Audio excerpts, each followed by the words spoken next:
नमस्कार दोस्तों, RJ रोहिका Sharma channel में आप सभी का स्वागत है। आज की हमारी कहानी का नाम है मंगलसूत्र, जिसके लेखक हैं मुंशी प्रेमचंद्र जी। तो चलिए कहानी को शुरू करते हैं। बड़े बेटे संत कुमार को वकील बनाकर, छोटे बेटे साधु कुमार को बीए की डिग्री दिलाकर और छोटी लड़की पंकजा के विवाह के लिए स्त्री के हाथों में 5,000 रुपये नकद रखकर देव कुमार ने समझ लिया कि वह जीवन के कर्तव्य से मुक्त हो गए हैं और जीवन में जो कुछ क्षेत्र रह गया है वह ईश्वर चिंतन को अर्पण कर सकते हैं। आज चाहे कोई उन पर अपनी जायदाद को भोग विलास में उड़ा देने का इल्जाम लगाए, चाहे साहित्य के अनुष्ठान में, लेकिन इससे कोई इनकार नहीं कर सकता कि उनकी आत्मा विशाल थी। यह असंभव था कि कोई उनसे मदद मांगे और निराश हो।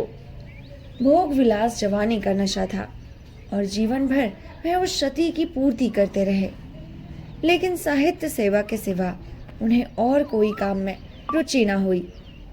यहाँ धन कहाँ, यहाँ तो केवल यश मिला और उनके आत्मसंतोष के लिए इतना काफी था।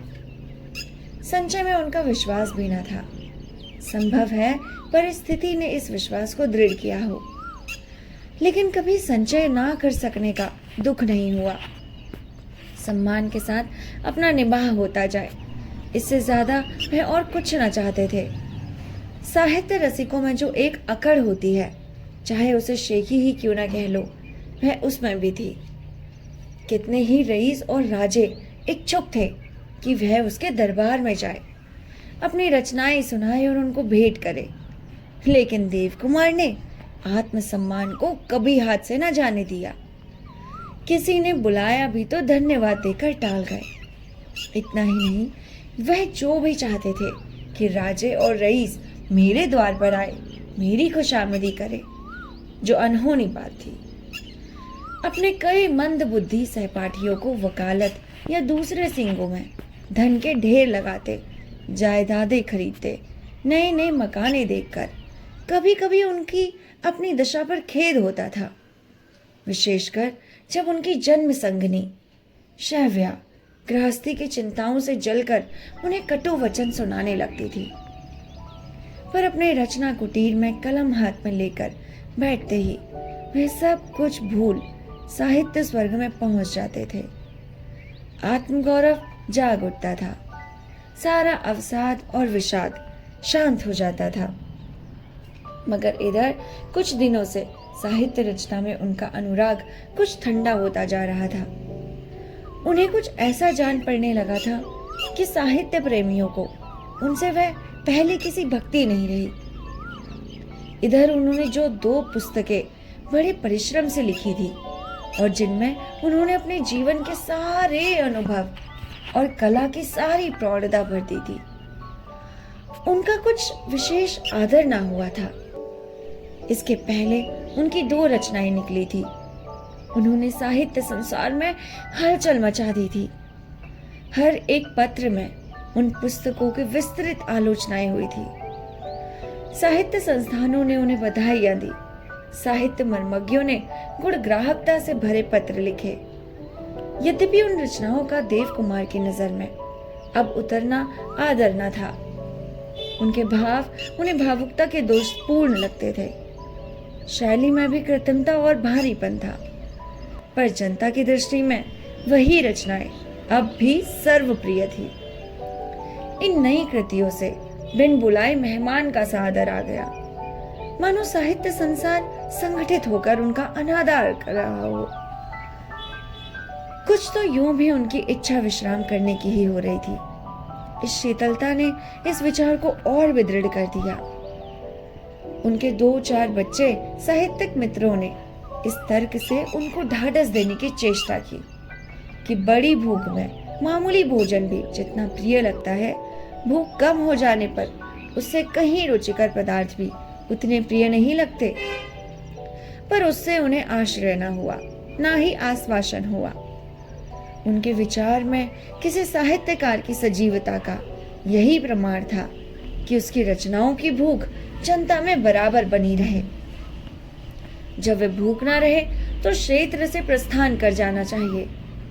उन्हें केवल पंकजा के विवाह की चिंता थी, और जब उन्हें एक प्रकाशक ने उनकी पिछली दोनों कृतियों के 5,000 दे दिए तो उन्होंने इसे ईश्वरीय प्रेरणा समझा और लेखनी उठाकर सदैव के लिए रख दी। मगर इन 6 महीनों में उन्हें बार बार अनुभव हुआ कि वे वानप्रस्थ लेकर भी अपने को बंधनों से छुड़ा नहीं पाए। शैव्या के दुराग्रह की तो उन्हें कुछ परवाह ही ना थी। वह उन देवियों में थी जिनका मन संसार में कभी नहीं छूटता। उसे अब भी अपने परिवार पर शासन करने की लालसा बनी हुई थी, और जब तक हाथ में पैसे भी ना हो वह लालसा पूरी नहीं हो सकती थी। जब देव कुमार अपने 40 वर्ष के विवाहित जीवन में उसकी तृष्णा न मिटा सके तो अब उसका प्रयत्न करना वह पानी पीटने से कम व्यर्थ न था। दुख उन्हें होता था संत कुमार के विचार और व्यवहार पर, जो उनको घर की संपत्ति लुटा देने के लिए इस दिशा में भी क्षमा न करना चाहता था। वह संपत्ति जो 50 साल पूर्व 10,000 में बेच दी गई, आज होती तो उससे 10,000 की निकासी हो सकती थी।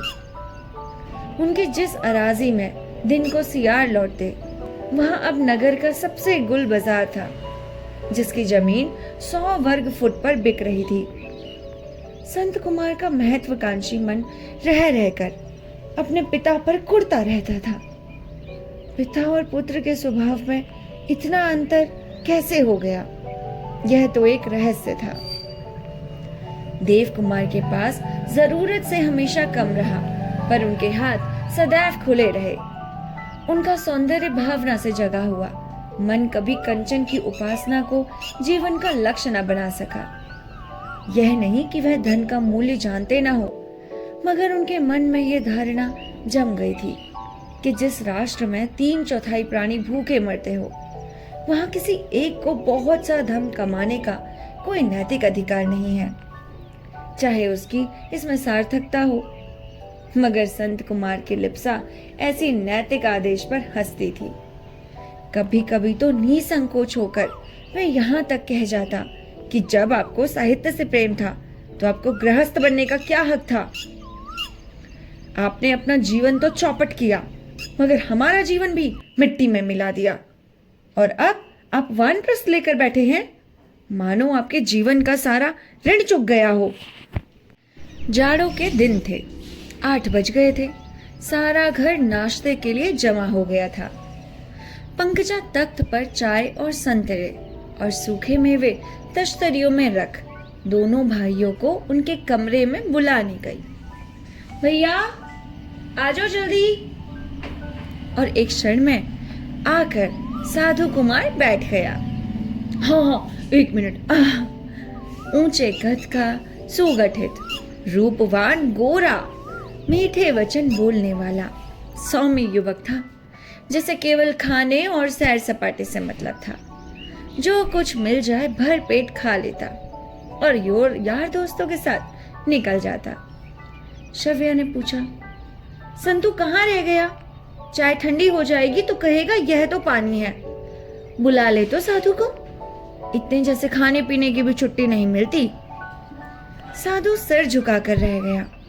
संत कुमार से बोलने में उसकी जान निकलती थी। शैव्या ने एक क्षण बाद फिर कहा, उसे भी क्यों नहीं बुला लेता? जा बेटा जा, उसको बुला के लेके जा। साधु ने दबी जबान में कहा, नहीं अम्मा, बिगड़ जाएंगे, सवेरे सवेरे तो मेरा दिन भी खराब हो जाएगा, खाने देना मेरे को। इतने में संत कुमार भी आ गया। शक्ल सूरत से छोटे भाई से मिलता, केवल शरीर का गठन उतना अच्छा ना था। हाँ, मुख पर तेज और गर्व की झलक थी।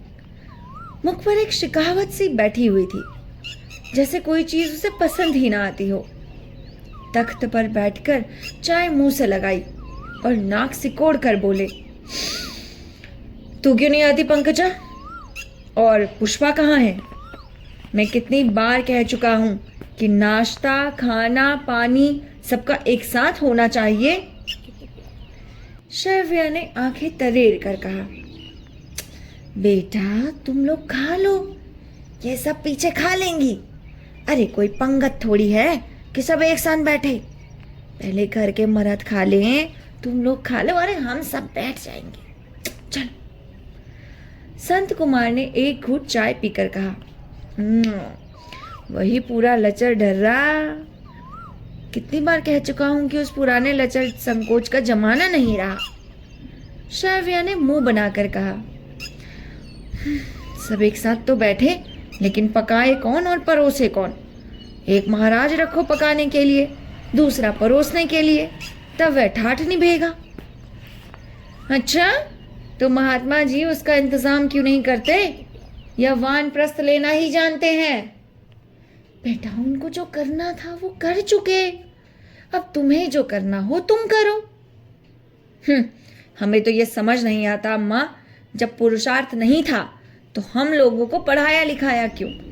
किसी देहात में ले जाकर छोड़ देते, हम अपनी खेती करते या मजूरी करते या पढ़े रहते।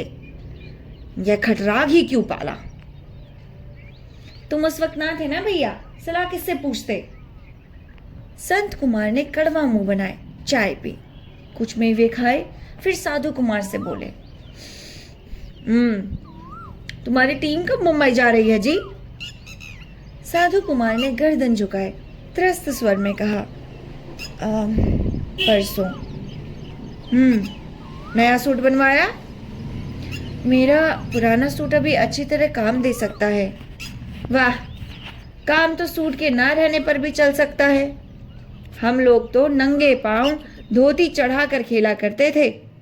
अरे मगर जब एक ऑल इंडिया टीम में खेलने जा रहे हो तो वैसा ठाठ भी तो होना चाहिए।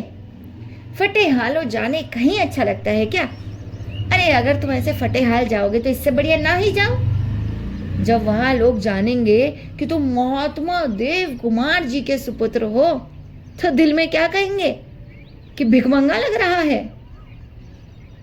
साधु कुमार ने कुछ जवाब न दिया, चुपचाप नाश्ता करके चला गया।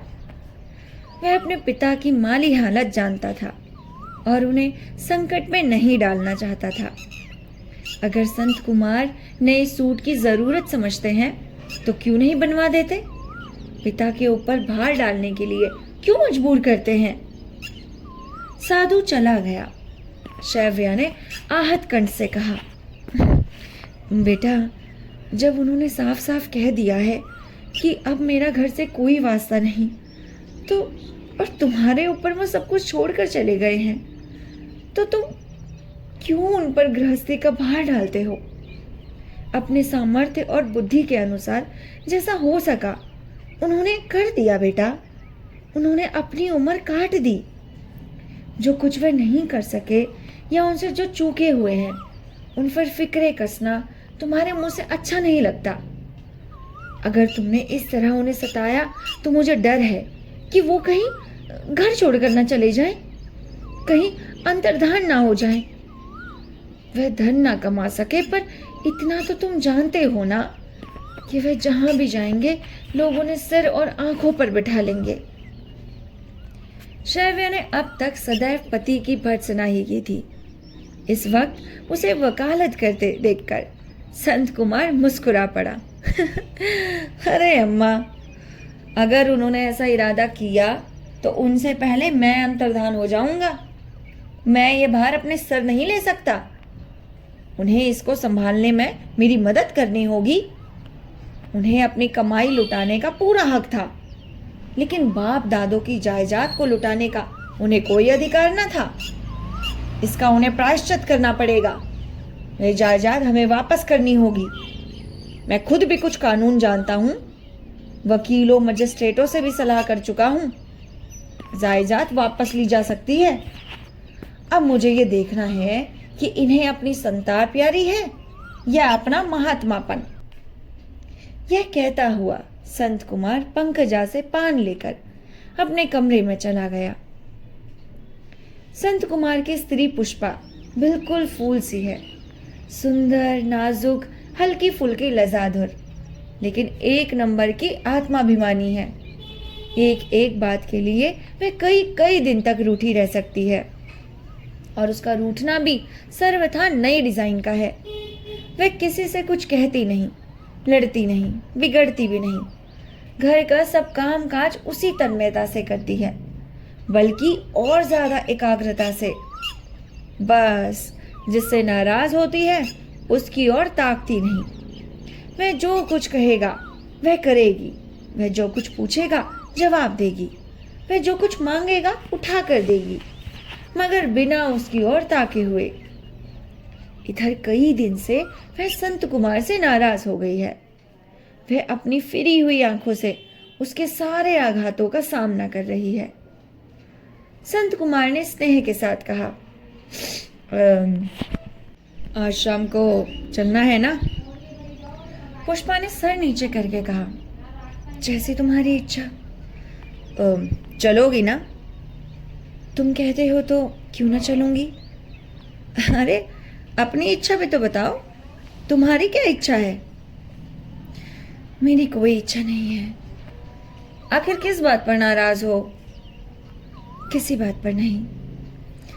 हाँ, ना बोलो, लेकिन वह समस्या यूं चुप्पी साधने से हल ना होगी। पुष्पा के इस निरीह अस्त्र ने संत कुमार को बौखला डाला था। वह खूब झगड़कर उस विवाद को शांत कर देना चाहता था। क्षमा मांगने पर तैयार था। वैसी बात अब फिर मुंह से ना निकालेगा। लेकिन उसने जो कुछ कहा था वह उसे चिढ़ाने के लिए नहीं, एक यथार्थ बात को पुष्ट करने के लिए ही कहा था। उसने कहा था कि जो स्त्री पुरुष पर अवलंबित है उसे पुरुष की हुकूमत माननी पड़ेगी। वह मानता था कि उस अवसर पर यह बातें उसे मुंह से ना निकालनी चाहिए थी। अगर कहना आवश्यक भी होता तो दो मुलायम शब्दों में कहना था। लेकिन जब एक औरत अपने अधिकारों के लिए पुरुष से लड़ती है, उसकी बराबरी का दावा करती है, तो उसे कठोर बातें सुनने के लिए तैयार रहना चाहिए। इस वक्त भी इसलिए आया कि पुष्पा को कायल करे और समझाए कि मुंह फेर लेने से ही किसी बात का निर्णय नहीं हो सकता। वह इस मैदान को जीतकर यहाँ एक झंडा गाड़ देना चाहता था, जिसमें यह विषय पर कभी विवाद ना हो सके। तब से कितनी ही नई नई युक्तियां उसके मन में आ गई, मगर जब शत्रु किले से बाहर निकले ही नहीं तो उस पर कैसे हमला किया जा सकता है। हाँ, एक उपाय है कि शत्रु को बहलाकर उस पर अपना संधि प्रेम का विश्वास जमा कर किले से निकालना होगा। उसने पुष्पा की ठुड्डी पकड़कर अपनी ओर फेरते हुए कहा, अगर ये बात तुम्हें इतनी लग रही है तो मैं वापस ले लेता हूँ। उसके लिए तुमसे क्षमा मांगता हूँ।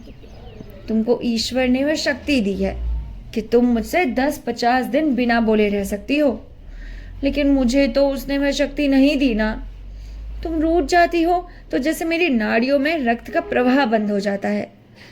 अगर वह शक्ति तुम मुझे प्रदान कर सको तो मेरी और तुम्हारी बराबर की लड़ाई होगी और मैं तुम्हें छेड़ने ना आऊंगा। लेकिन अगर ऐसा नहीं कर सकती तो इस अस्त्र का मुझ पर वार ना करो। पुष्पा मुस्कुरा पड़ी। उसने अपने अस्त्र से पति को परास्त कर दिया था। जब वह दीन भरकर उसे क्षमा मांग रहा था तो उसका हृदय क्यों ना पिघल जाए। संधि पत्र पर हस्ताक्षर स्वरूप पान का एक बीड़ा लगाकर संत कुमार को देती हुई बोली, अब से कभी वह बात मेरे मुंह से न निकले और तुम्हारे मुंह से भी नहीं। अगर मैं तुम्हारी आश्रिता हूं तो तुम भी तो मेरे आश्रित हो। मैं तुम्हारे घर में जितना काम करती हूँ इतना ही काम दूसरे के घर पर करूं तो अपना निबाह कर सकती हूँ। हाँ, कर सकती हूँ या नहीं, बोलो। संत कुमार ने कड़ा जवाब देने की इच्छा को रोक कर कहा, बहुत अच्छी तरह। तब मैं जो कुछ कमाऊंगी वह मेरा होगा। यहाँ मैं चाहे प्राण भी दे दूं, पर मेरा किसी चीज पर अधिकार नहीं। तुम जब चाहो मुझे घर से निकाल सकते हो। कहती जाओ, मगर उसका जवाब सुनने के लिए तैयार रहो। तुम्हारे पास कोई जवाब नहीं है, केवल हठ धर्म है। तुम कहोगे यहाँ तुम्हारा जो सम्मान है वह वहाँ ना होगा, वहाँ कोई तुम्हारी रक्षा करने वाला ना होगा, कोई तुम्हारे दुख दर्द में साथ देने वाला ना होगा। इसी तरह की और भी कितनी दलीलें दे सकते हो। मगर मैंने मिल बटकर जो आजीवन क्वारी कर रहा है सम्मान के साथ जिंदगी काटते हैं। उनका निजी जीवन कैसा था ये मैं नहीं जानती। संभव है वो हिंदू गृहिणी के आदर्श में अनुकूल न रहा हो, मगर उनकी इज्जत सभी करते हैं। उन्हें अपनी रक्षा के लिए किसी पुरुष का आश्रय लेने की कभी जरूरत नहीं पड़ी। संत कुमार मिस बटलर को जानता था। वह नगर की प्रसिद्ध लेडी डॉक्टर थी। पुष्पा के घर से उसका घराव सा हो गया था। पुष्पा के पिता डॉक्टर थे और एक पेशे के व्यक्तियों में कुछ घनिष्ठता हो ही जाती है। पुष्पा ने जो समस्या उनके सामने रख दी, उस पर मीठे और निरीह शब्दों में कुछ कहना उसके लिए कठिन हो गया और चुप रहना उसकी पुरुषकता के लिए सही नहीं था। दुविधा में पड़कर बोला, मगर सभी स्त्रियां मिस बटलर तो नहीं हो सकती ना। कहानी का ये पहला पार्ट है। इसके दूसरे पार्ट को हम कल अपलोड करेंगे। आशा करती हूँ आपको ये कहानी बहुत ही मनोरंजक और प्यारी लग रही होगी, जैसा कि मुझे, क्योंकि यहाँ पर एक ही इंसान के पूरे चरित्र को दिखाया गया है कि एक ही घर में वो अपने पिता के साथ कितने बिगड़ैल ढंग से रहता है। अपने पिता से एक्सपेक्ट करता है कि वो बुढ़ापे में भी रिटायरमेंट ना ले और स्वयं अपनी बीवी की जिम्मेदारी तक नहीं उठाता। मिलते हैं नेक्स्ट पार्ट।